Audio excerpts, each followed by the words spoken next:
welcome back to Long Island's #1 pro wrestling broadcast. Monty Nefaro, seen only here, live from Rockstar Studios, out of Huntington, New York, from Village Connection Radio.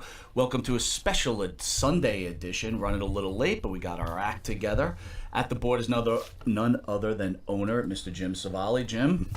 What up, what up? Sorry for the delay. And to the right is my partner, Mr. Jimmy Farrow. Jimmy, how are you? Good morning, everybody. Back again. And our honored guest on the couch is none other than Hall of Famer, Brutus the Barber Beefcake. Brutus, thank you for joining us. What's up? I want to give a quick shout out to the Monty Nefaro theme song from Aqua Cherry, Straight to the Top. And to remind everybody, this is the first leg of a massive tour of many famous individuals of WWE and pro wrestling. J.J. McGuire will be in house, Hillbilly Jim, Glows Hollywood, Buff Bagwell, Road Warrior Animal, but none more important than Brutus the Barber Beefcake. Brutus, real quick before we turn you over to the Pharaoh, Cuttin' and Struttin', your book, how's it doing? It's doing well. We didn't expect it to be on the #1 bestsellers list. It was a shot in the dark, something I've been working on for a long time. A guy named Kenny Casanova had contacted me and then volunteered some help. And I mean, he jumped in with his help and my wife. We got it together from literally from nothing to being out within like 8 months or something. I mean, it went so fast. I'd been working on it with a nice guy named Scott Epstein, and he just like had a tragic car accident right here in Long Island and died 3 or 4 days before Christmas a few years ago. Him and I had been working on it, and all my research died with him. Wow. It's like it was a real mystery how you can crash a giant SUV in a neighborhood. Okay, snow and ice, granted, we've all driven in it. How can you crash a big Escalade SUV going 35 miles an hour and die? Wow. So something kabuki-ish, Yeah. I feel was going on there, but I never really got to find out. But anyway, the book did go on, and no, I'm quite proud of it. Actually, it came out exceptionally well. Great stories, great times, good positive book. Kids could read. You could read it to your kid because there's nothing bad in it. It's just So Cuttin' and Struttin', you recommend as like a bedtime story for your kids? Yeah, I mean, but you probably give them some nightmares, but you get a good laugh out of it. And it's I didn't use my book to try to knock anybody or say bad shit about people and run them down and everything. They can take care of that themselves. Right. Those people know who they are. They write books and try to make themselves feel better by putting other people down, and that's not my book's way. It's about having fun, enjoying, an unbelievable 41-year run in the ring, and being associated with the business now. And I love the business. I'm one of those guys, that's real sour grapes and horrified to talk about it now. It was great to me, and I enjoyed every minute of it. Traveling the world, meeting gazillions of people. This was a mind fact. Just tell me to shut up if I start rambling. No, please, by all means. My wife always says, "You're rambling. You're rambling. Shut the fuck up. Let somebody else listen." And but when you calculate the CBS called me a few years back, and they were doing research on the first Wrestlemania and then subsequent, and it's like, building up to that, and asking about how much we were working, how many times a week were you wrestling, how many times a month, how many times a year. And I went back to some of my old log books and stuff where I was keeping track. And between the television tapings every, 2 to 3 weeks that we were doing, we wrestled 4 times a day, so that's 8 times in 2 days, and then you wrestled once a day all the rest of the week, unless of course you were in a time period where we were doing matinees on Saturdays and Sundays, so you worked twice on those days. So, and if you were an upper card guy or a feature guy, which I was pretty much, then they used to hold you over for the television tapings to wrestle the last match of the night to try to keep the people. So you could be wrestling 10 times in those 2 days. I came up with about 500 times. I wrestled in 1984, Wow. 95, 85, 86, 87, give or take, 88, 89, and into 90. Still keeping up that pace. That's a lot of matches. Sure. Incredible. Was it worth it? Oh yeah, absolutely. It was a lot. It was great. Who'd have thought all those years Greatest back time. that it would have led to a book? No. Your life's been a book. It's pretty cool. It's pretty cool. Yeah. So, let me ask you, why did you get into professional wrestling? I kind of got dragged into it, you might say. It wasn't my first choice, or never even came into my mind about being a wrestler. My father's a musician. I almost wish I'd followed his lead, but I was a sports guy. I played baseball and was good at it. With my stature, I think I could have been one hell of a baseball player. 6'3", 6'4", and 260. Yeah. and the long You would have ball, hit. You would have hit long that. ball. Boom. Yeah, You know. Well, you would have clearly hit the pitch that Chapman threw. Oh, sorry. But I had to go there. the young man you guys probably heard of, his name's Hulk Hogan, grew up in the same neighborhood. Basically, I did. And our families, I have sisters and brothers, and we all went to the same high school and came up, and I used to see him at the beach. And he was a musician too. He actually worked under my father. My father was president of the Musicians Union in Florida. Basically, his whole life, he was a sax player, and a tremendous sax player. And we, bounced off each other, and then I wound up working out at the same gym, and started working out with him and some of his, his buddies. He's about 3-4 years older than I am, so he's, was a little ahead of me. Here's a music question I have to. Hogan was a bass player, right? Bass player. Rank him. How good was he? I'm just curious. Was he a good player? I want to know. You're kidding me right now? I do. I want to know. Hulk Hogan is- Yeah, I want to know if he can play the bass well. Can I rank him for you? What? Shitty. Was he? Oh, I heard him step Clear it on up. stage with I mean, was he Gene Simmons? With He a certainly choir- wasn't Geddy Lee. with Go on. quite a few bands throughout the years, and step Okay. on stage, and hadn't picked up a guitar in a long time, and Okay.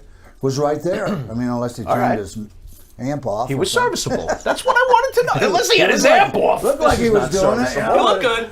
He looked good. That's all that matters, God. right?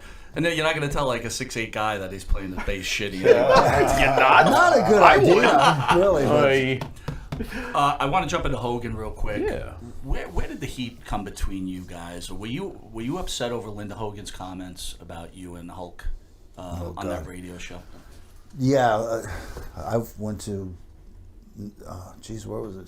CBS, NBC, and studios in Chicago. They flew me in, especially just to make a comment about that and talk about it. So, yeah, I was pretty upset. I mean, I imagine you had a relationship with Linda, right? Because you guys used to hang out a little bit with each other, and for her to do I that. didn't really hang out with her, but because we were, my family, his family were together for so many years, and I was there when his kids were born, when his daughter was born. I'm looking through the hospital, through the window of the thing with him, and they bring her Brooke out and set her in the bassinet. Her head's at one end, her feet are at the other end. She was 11 pound something baby. Wow. Eek. And we're looking, and he goes, Brutus, she's going to be a freak. I said, bro, don't worry about it. She's healthy. It's all good, And, Just a big baby. Turned out to be a big, beautiful, There you go. talented kid. Is it all right if I throw in a wrestling question? Yeah, go ahead. Are Sorry. you sure? I'm sorry. Oh, okay. He's the wrestling guy. Yeah, I'm a bit of a wrestling nerd. How'd you get signed by the WWE? How's that all started? Was it basically Hogan, or where's that all come from? Well, it's a long story. Him and I started in '76, late '76, down in Florida, and worked several territories. All my I never worked or went to a school. He went to a camp in Tampa, and it was run by Eddie Graham and the business there. And they had a Japanese guy who was a bronze, silver medalist or something. His name was Hiro Matsuda, and he trained trained their guys and made the decision, yes or no, on whether they're gonna he came in, you know, the long hair and the tan and the thing, and that wasn't Eddie Graham's, you know, he was a wrestler with more amateur style and Greco-Roman, if anybody has a remote idea what that is. First day in, they took him in. We used to work out in a little building that with the sun down there in the daytime, it was probably 110 at least, you know, with one little fan about this big, and they exercised him for like 2-3 hours. And when his tongue was hanging out to here, they sent him in the ring with Hiro Matsuda, and then first thing the guy did was take him down and break his arm, break his leg. Wow. Now, are you there watching this? No, going on? I wasn't Okay, there. all right. And it was kind of before we really became better friends, and then Accidental or on purpose? No, on purpose. Took them right down. On purpose? That was their way of saying we don't want you. Wow. So at this, so when you guys hook up and you start to become a professional wrestler, aren't you like, you must have heard this story. You must have been like, I am getting my leg broken. This is insane. I knew the story. We went off to Cocoa Beach, Florida, and ran a bar with a guy over there, which was a blast. Steppenwolf used to come in and play. Really? Oh, man. Hello. It was called the Anchor Club, right on Cocoa Beach. God damn the pusher. I worked the door. Yeah. He worked inside.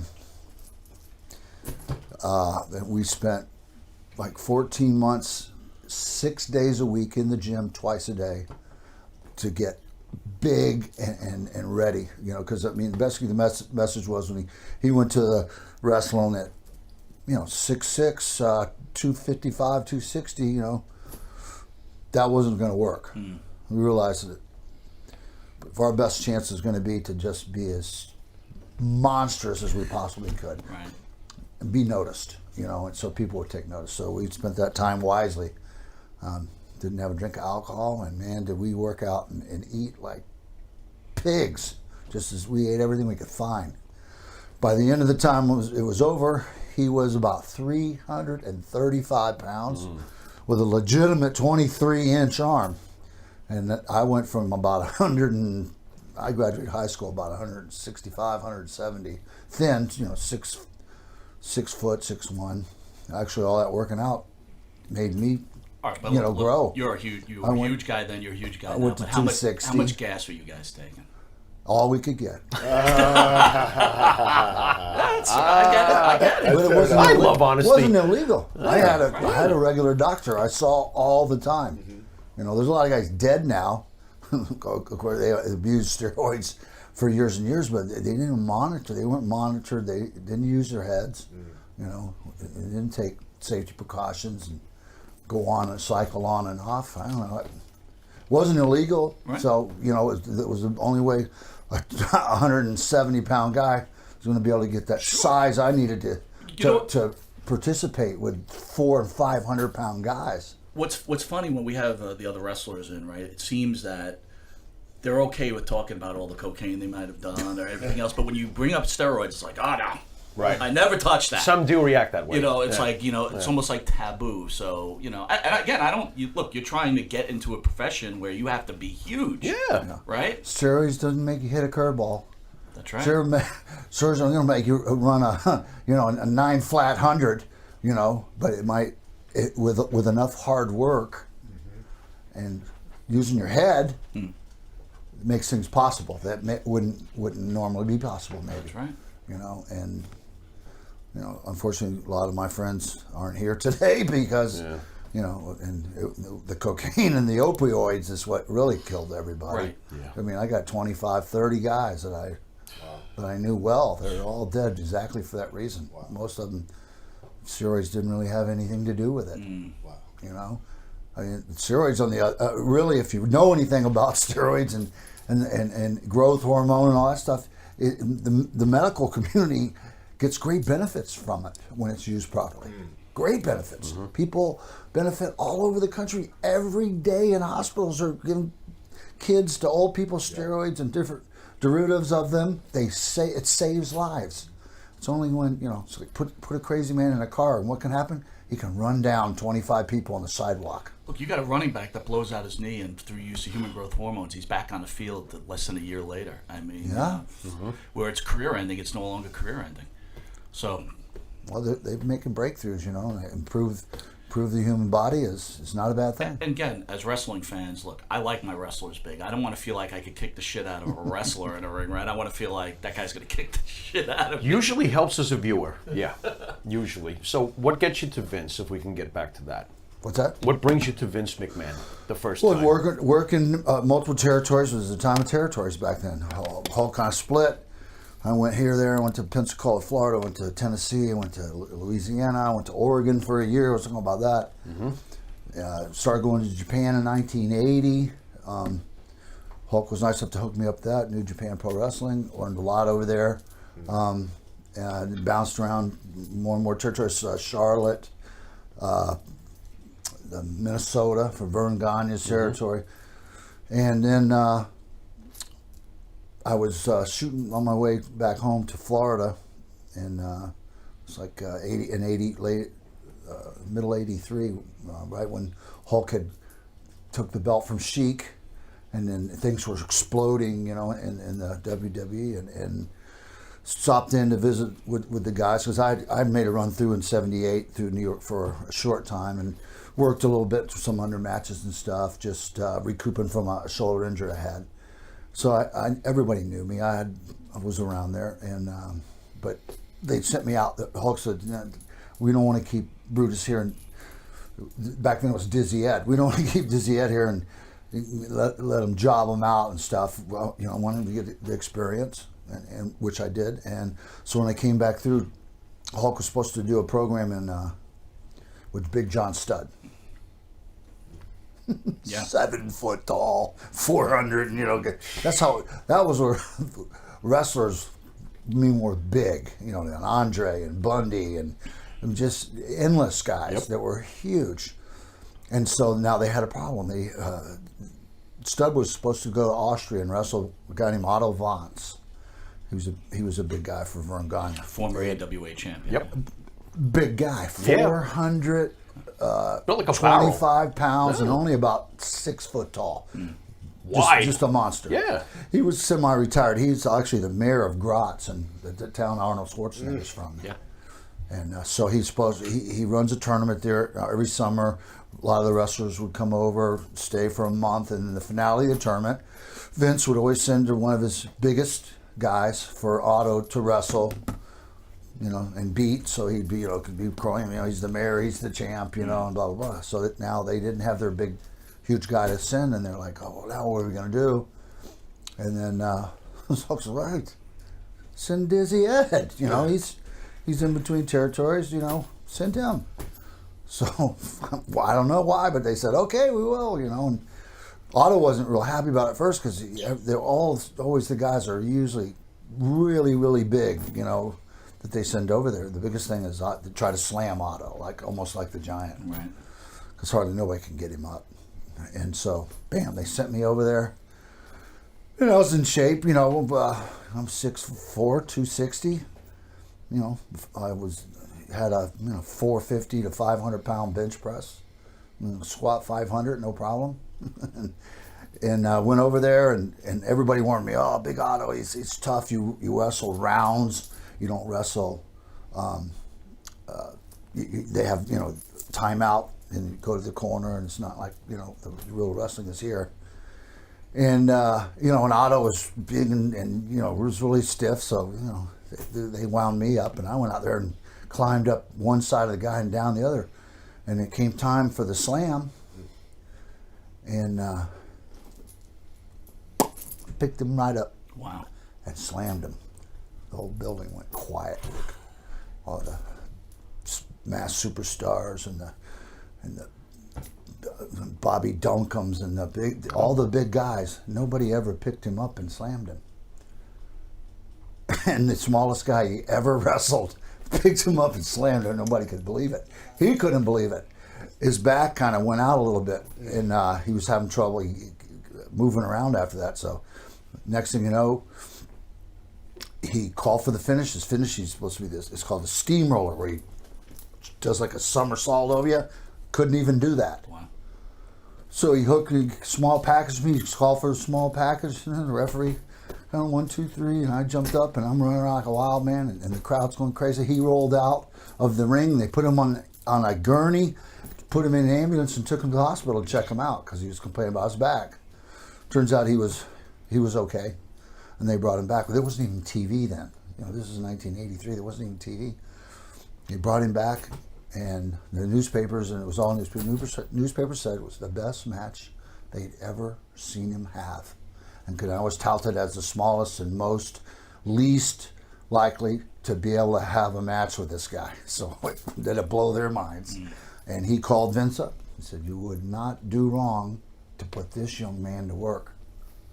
So as soon as when I got back home, called me in, sat down, figured out the name, Brutus Beefcake. Linda McMahon had the beefcake in her mind. They were thinking something like, you remember Baron Mike Cicluna, and I think they were thinking of something with a top hat and a thing, or a tuxedo jacket or something. And so they had you like as a Chippendales type of guy. well, right? that was me. That was and then Hulk, being funny because he liked to be funny, says, "Well, what's the first name going to be?" So he said, "What about Popeye Brutus, like Popeye and Brutus?" And they were like, "Okay." And I'm sitting there, and this is going to be my big break. This is me in Madison Square Gardens. That's the worldwide place. Everybody around the world wants to come to. You're not calling me Popeye. To work. So, I'm thinking, oh, this is the worst day of my life. My big break. Right. I mean, you can't hardly. You got to at least giggle or smile when you say the name Brutus Beefcake. Right. You don't forget it. No. That's one thing. But I thought it was going to be horrific, and it turned out completely opposite. That people were so outrageous. Everybody remembered it. Sure. Got people's attention. Yeah. And they had you like every match, like going around the ring, just doing your strutting, right? And When then we you first- go back to the locker room. And they said Ric Flair strut this. Buddy Rogers did a little strut, but I really had a strut Yes. that was, it wasn't just one step like that. Okay, I strutted. No, I strutted and strutted and strutted, and then we added the cut to it. So it was the strutting and the cut, man. And it all worked. The clothes, the Chippendale deal. Hulk had a guy that made clothes for his band, so he turned me on to the guy. I went and saw him. The guy was very, very smart. He made clothes for a lot of people. I think Hendrix for Cher, all different stuff. He saw me, and he went right over to the rack and got some spandex stuff out, and he designed these gloves and stuff with metal and. Well, and stuff speaking of on that, it. so you had that sleeve, right? That's before they started with those Nobody sleeves. You should have had anything like trademarked that. that. You would have been rich I right should. now, Yeah. man. Oh yeah. I mean, people use it for gardening now and everything else. You've been a rich man. Listen, I want to jump ahead. We were talking about your Hall of Fame induction, but one of our favorite teams is the Dream Team. We've had Greg Valentine in studio. Great opportunity. You being a second-round Hall of Famer. Dream Team to me is one of the great teams. Can you just share your thoughts on Greg Valentine and Johnny Valiant? Well, Greg, Greg and I were friends for a long time, even way before I came here. I used to watch his father in Florida, where I grew up. I used to go to the wrestling all the time when I was a kid. Most of the wrestlers, his father scared the shit out of me. Scared me to death. He just, look in his eye, you could tell this guy was mean, just mean. And you watched his work, and it was, he just pummeled everybody, and he was just a tough guy. So I always had a lot of respect for Greg. And then they put me and Greg together, and I think, a lot of times they did stuff up there just like throwing shit against the wall and see what sticks. And so they put me and Greg together. Greg, the Rogue, the classic second generation wrestler, Brutus Beefcake, the Chippendale guy thing, completely thinking, this is going to be blah, blah, and we'll all get to sit back and laugh. Well, it didn't. Our styles are so different that the opposite attracted. And me being out there and then having Greg was being the tough, veteran, and me the new thing, and it caught on. It caught on like crazy. Next thing you know, they're putting the world title belts on us. And this is tag team matches. We're really a part of the show. It's a big deal, and we're running around the country selling out arenas For months. With Held the belt for months. years with Yeah. a tag team. Yeah. With a tag team match on top, selling out arenas, and not little ones either. 20, 30,000 seat arenas, sell them out, do a return match, and bring it back and sell it out again. I mean, we did things with those belts that, hardly had been done since, really. And I loved working with Greg, because he was, it's a good hand, great knowledge of the business. I, learned a lot from him, and it gave me a good guideline, because, I'm not going to be pummeled and beat up out there, and Greg's definitely not going to be pummeled and beat up out there. So we just pummeled and beat up everybody, and we had a lot of guys didn't really like us. So the Killer Bees, the Rougeos, these guys, that guys. I mean, but it really helped me as my turn to babyface, because we really gained great respect as bad guys. We became the bad guys that people actually liked. Yeah. It was that began that generation where people started liking the bad guys. We had more fights in the stands on our shows from the people cheering for us and the people booing us. And I mean, they either liked us or they hated us bad. And we'd have to stop the matches all the time because people would be out there fighting, and security had to break them up. And we'd be outside the ring, and then as soon as the security got things calmed down, we'd get back up in the ring and start wrestling again. Well, speaking of bad guys, so WrestleMania 2, right? I was there at the Nassau Coliseum in New York. It was with Piper, Mr. T. But they had that closed circuit round. And if I remember properly, they closed out New York and Chicago, where you closed out against the British Bulldogs, the Dream Team against British Bulldogs. Thoughts on Dynamite Kid? Was he the bully that the dirt sheets talked about? Was he as bad as they say he was? Bad how? Being rough with the gags, I mean, whether it's true or false, Well, he had a rep of being very harsh to certain Yeah. people. Is there any Quite validity Absolutely to it? he was. Okay. I first Fair met enough. Dynamite in Japan, and he had that more Japanese style way of working, and Davey Boy, had that more like British style of working, and they put those guys with us. We had to retrain them Interesting. how to have a match American style with some psychology into it. It's telling a story out there that the people can understand, and involving, bringing the people into the match, letting them feel like they are part of it. That's one of the biggest things that's missing from this whole thing now. They're not, the people just aren't connecting. They're out there cheering, and they like to watch high-flying double, triple indies and everything, and a lot of the timing of it, nothing means anything. Could I say that you're not a fan of today's wrestling? Well, I love the guys, and God bless them all. Right. They work. Does it feel like a spot fest to Brutus the Barber? Yeah, it's just completely different. There's not a lot of wrestling in the wrestling show. And no storylines. But just no story. We went on the oldest story of all. Good versus evil. Good guys. Now it's everybody's in a gray area. You're a good guy today, a bad guy tomorrow. Next week, you're bad. So people can't distinguish that. Were you given freedom to do promos on your own back in the day, or were they written for you? Because nowadays you can see them There was reading off the cue nothing card. written out. There was no rehearsals for any matches. There was no practice. You had freedom. There was not even really a lot of talking going on. We went out, we knew what to do. It's like a baseball player. He knows how to play baseball. You send him out in the field. He doesn't have to go rehearse 50,000 things. He practices. Yeah, he goes batting and does his fielding. As we do our weightlifting and stretching and things we need to do to be prepared. The same thing. I could go out and have matches, tremendous matches, never saying a word to the other guy. People say, "Oh, it's fake and it's all planned and it's all." I said, "Might be now." Because they got script writers and they tell them every move to have in a match and everything to say. They had a room and guys, we stayed all day for sometimes 2 days, and because they approached markets separately, they didn't just do a general and sent it out everywhere. We were going into Buffalo, New York. We did a promo for Buffalo, New York. If we're going into San Diego, we did one for San Diego. We stayed in there for hours, and all the guys were professionals, and they had their their gimmick, their personas. They knew who they were and what they were and how to bring it out. And, Right. and our announcers, me, Gene, and the people we had, really knew how to. They could enhance take exactly. Take advantage of it. Yep. We wouldn't just have some guy standing there. Okay, I have Joe Blow here, and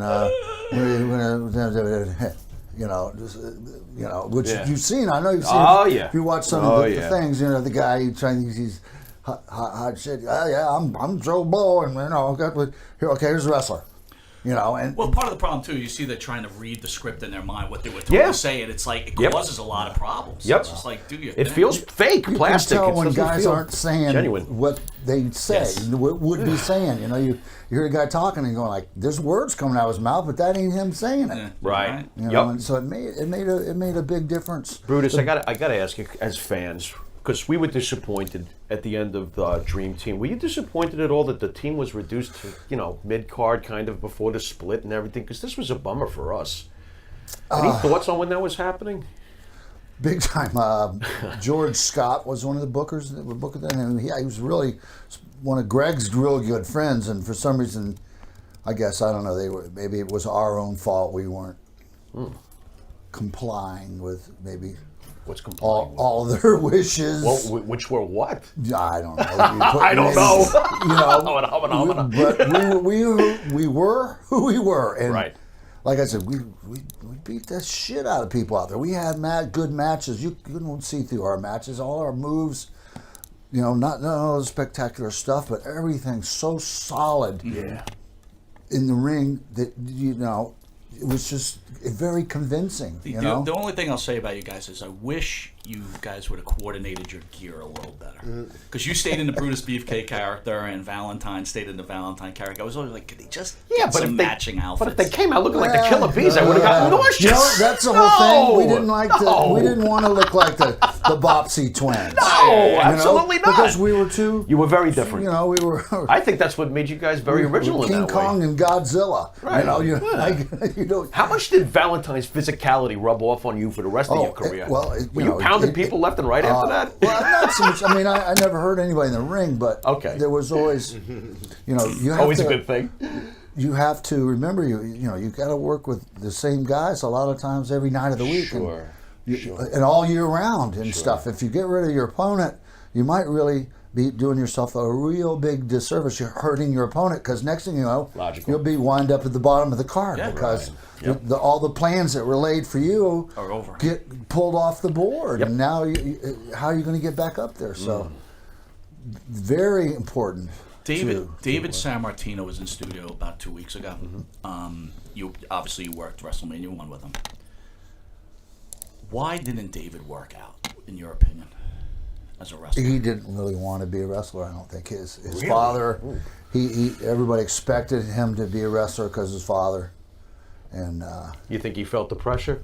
Oh yeah, and he just wasn't his stature. I mean, he had good, decent build on him and everything, and he was athletic and everything, but mentally he wasn't. I don't think he wasn't strong enough to do what we had to do back then. And you don't have to answer this question, but I always ask. What was your WrestleMania 1 payoff? Ooh. I don't even remember, but it wasn't big. It wasn't? Wasn't big? Damn. Here we go again. That's disappointing. Could you buy a car with it? Hot Wheels. Oh my God! Holy Matchbox Batman. Oy. All right, bouncing to WrestleMania 3. No, they were good to me and everything. I honestly, I don't. Did you get a remember motorcycle what at least? Motorcycle? Hot Wheels. Not really. I'm going to bounce you WrestleMania 3. You make the face turn. You cut Adrian Adonis's hair. We've had a lot of guys in here. Was Adonis a dick? Yeah, I met him when I first went through the territory, Gagne's territory, and met him and Jesse Ventura and all that stuff. And I knew him, and we also worked in Japan together, so he was just obnoxious. He was, his hygiene was horrible. No. He dressed like a pig. He looked like a pig. He acted like a pig. I mean, don't hold back, if Brutus. he didn't sound You're like blocking. a pig. You're blocking. Oh my God. But there was actually sometimes he was a good guy and fun and a thing, but he also liked to screw with people, like you said, Dynamite Kid and everything. he messed with Danny Spivey once. I know you've heard about that. Yep. He was teamed up with Dick Murdoch for a while. Yeah. Dick Murdoch, Southern guy, was a friend of Johnny Valentine's, probably that school, super old school. Thought us long hairs, didn't belong in the business. He was in Adrian's ear a lot, and Adrian and I were supposed to work after Wrestlemania. He completely poisoned Adrian, and so Adrian quit right after WrestleMania 3. Just walked out. So that's the reason why Adonis left. I thought he was fired. Oh, No. wow. I did not know that. He wasn't going to work with me. He was supposed to work with me, but there's no way he was going to work with me. Murdoch had totally screwed his head up, and What's with long hairs in wrestling? What's that? yeah, I don't know. What is I didn't that? get it. That's nonsense. Sticking to Go on. WrestleMania 3, Hogan Andre, that big man event. Got an Andre story for us? You haven't read my book then, right? I have, but You- fans we want that you- we haven't, want you I- to share I- with the I'm audience. trying to think of Got a good fart? Fart story, maybe? Well, yeah, this is a pretty good, He's pretty good legendary. Andre story. You remember a guy named Playboy Buddy Rose? Oh, Absolutely. love him. Yes. Yes. Looked a lot like Adrian Adonis. Chubby. I mean, Adrian had a the end, weird-looking yeah. body, but the guy athletically, he did Great. things in the ring you'd Great. never expect. Great. Buddy was that same kind of same guy. Great. He threw a good punch. He knew how to manipulate the promoter up there, Dono, and do his thing and In the fly Pacific around Northwest, right? Dono, Yeah, Pacific and- Buddy Rose could sell a bump, man. Whoa. big time. And Buddy was a jokester too. And Andre would come in usually once a year, sometimes twice a year for a big show. We'd have a big battle royal. I think we were in Olympia in Washington, and everybody's there. We're in the dressing room. Andre, loved playing cards. He had cribs board and he set up, and he's in there playing. And Buddy comes walking in. He's kind of sneaking around, and next thing you know, he comes out of the bathroom part of the locker room with a turd about like big as a big size hot dog and about 12 inches long. I mean, I hardly ever 7-Eleven seen Big anything. Bite. Go on. It didn't even look real. It was so freaking big. Oh my God. Killing me. Oh, I'm going to black out. Oh, my God. He's coming, and guys are looking at him, and they're seeing, and the next, and they're starting to back up and peel off, and he comes walking over to the table where Andre's playing, sipping a nice glass of wine and playing cribbage, enjoying his game, and Oh, boy. brings that turd over and puts it in front of Andre, and Andre says, "Oh, boss, better get that out of my fucking face. You're gonna wind up eating it." And Buddy, he was dancing around and then he was celebrating with the turd and everything, and everybody's running for the sorry, Steam coming off that turd? running for their lives. Oh shit. And things calmed down. Came time. We went in the ring. We got in the battle royal. I love Buddy Rose Everybody's even in the more. ring. Andre, as usual, they announce him last. He comes walking and steps over the top rope.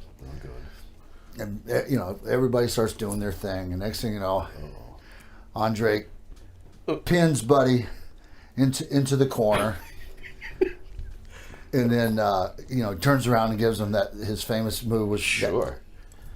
Andre's ass had to be that wide and that thick. I mean, just his ass weighed 200 pounds. Giant ass. And he gave him the big ass, and Buddy was kind of limp, and then he brought him out to the center of the ring, and he was face down, and he just kind of fell on top of him, and Andre thumb, that may not even be big enough, was his hands, fingers were just, took that thumb and shoved it right up Buddy's ass. Holy shit. Buddy Rose was squealing like a little girl, like a little pig. And That's like a colonoscopy all in the the ring. boys, pretty much. and all the boys are all grabbing each other, trying to beat their hands across their face. So the people Try in the not to ring couldn't laugh. see us, outside the ring couldn't see us all laughing. Buddy Any squeal. chance that this match is on videotape anywhere? I'd love to see this. Yeah, I would. Hit the high note. Needless to say, Buddy Rose probably never played a shit joke on anybody else again. No, not on Andre anyway. Hey, can we go back to your red-hot feud at the time with the Intercontinental Champ Honky Tonk Man? What I found interesting was you were injured before your match at the first SummerSlam, allowing this push for Warrior, obviously, so we really want to know, was the injury, was it a work, or were you supposed to become Intercontinental Champ, but Warrior was so red-hot that they decided to put the belt on him? What was the story behind that? Good question. I'm curious, yeah. Warrior. You seen Beeline to get Honky's belt. What happened? Warrior red hot. I would have to. I disagree with that. Ever. Okay. No. Well, Warrior was Certainly rising. definitely a champion in his own mind, and Okay. I was going to get the belt. There's no question about it. Okay. We've been working for a year for Right. this. Yeah. So what happened? Warrior went to Vince Oh, yeah. and, said he's going to quit, whatever, do a tantrum. And so they had to change the whole card. Put me with Ron Bass, had him Wow. gig me with the cowbell and blah, blah, blah. And then How does Honky, and it was a big screw job, not only on me, but on Honky too, because me and Honky's been working this program, and so we're going to continue this for months. It's going to mean a lot of money. It's main event money for both of us. So that cost me a lot of money, and it just Did you have any words with Vince about it? Did you have any words with Warrior about wasn't it? much to say. It wouldn't be wise. How about Warrior? Did you go to him and be like, "What the frig, bro? That wouldn't have mattered. Waste of time." At that time, Understand? Vince was into his head, and he was just That was he that. was out there. When Yeah. he first came in, he was trying. He thought he was one of the boys, and then by that time, he was now the Warrior. He changed his name on his license to the Warrior, and You haven't changed your license to Brutus Beefcake? You're not beef. Your birth certificate doesn't say Beefcake. I'm very confused. I'm not sure. Well, I didn't know that. That's a great story. Holy cow. SummerSlam '89, you worked with Zeus and Savage. I want to bounce. What was your relationship with Savage, and was it true, all these stories about Savage locking Elizabeth away? absolutely, Really now? yeah, he was so protective of her. He was TV dinners and all? everything. Oh yeah. my God. TV Wow. dinners in the freezer and pulling the thing, locking her in. Yeah, Randy was all over the place. I don't know what the term would be for it. Bipolar. Mm-hmm. 1 minute, great. The next minute, gone. Gee, I wonder what that's I like. liked Randy. I worked with him a lot. We had tremendous matches, but it wasn't easy. You really had to sometimes overlook a lot. Degree of difficulty working with Randy for you in the ring. Easy, hard. I wouldn't say hard. It was easy. We always had good matches. I had to actually fill in for Hulk. One time he got hurt or something and was out for like a week, and was slated to wrestle Randy all over. In Indianapolis and Hoosier Dome, 35,000 people. I had to step in and wrestle for Hulk, and they didn't have a single person demand their money back. And the people said it was just tremendous match we had together. So we but Randy's like, from one day to the next, you never where you're going to be with him. I almost got in a fight with him probably 3 or 4 or 5 times. If he wanted to fight, we would have fought, but I think he figured out it wasn't going to work out for him. Right. And so he stayed away from it, but Got to ask you about this one, because I just watched this last night. You were the first wrestler to pin Mr. Perfect. This was huge, bro. Mm-hmm. I remember this was a big deal. I wanted to get your thoughts on the great late Kurt Hennig. Kurt was a great friend. Kurt, when I was in Oregon in my early years, Kurt came to Oregon with his dad, Larry the Axe Hennig, and to break in, and I actually had one of Kurt's first matches with him in one of the towns there, Eugene, Oregon or something, and Kurt, we're good friends. He's a Minnesota boy. There was a whole lot of guys that were on our crew then that were from that Minnesota area. Rick Root was, the Road Warriors was, but quite a few guys. But Kurt really had a knack. Just was born for this. Yeah. His his demeanor, his speech, his athletic ability was Amazing. just off the chain. Amazing. And so when he and I got together, it was magic. We didn't have to, after we had like 1 or 2 matches and got to see how each other did our moves and everything, we didn't have to talk. We'd go out and do 20 minutes, no problem. People would be standing on the chairs screaming the whole time. And it was fun. That was actually fun. And because, we work in the crowd, man, the thing. And just you could hear the crowd, I'm making that comeback and they're going crazy. And then something happens, boom, he turns it around and then it's boom, the crowd's yelling, thing. And then something, Fooley does that triple Lindy and flies over the top rope and to the floor. And then boom, there comes the crowd again. And it was just Back when a high spot meant something. We could manipulate the crowd so easily, and it's something you ever see anymore. Well, earlier you were talking about all the friends you lost. Did you know Kurt had the issues he was having? No, he's messing with OxyContin. I think that was his undoing, which it's done. It's been the undoing of many people. I mean, Kurt's favorite thing was gargling Jack Daniels. Come to the bar, get a gargle, get the shot. Go. I mean, for real. Okay. And he'd get people to do it. They'd be throwing up all over the place. Funny. And then the garbage can and stuff.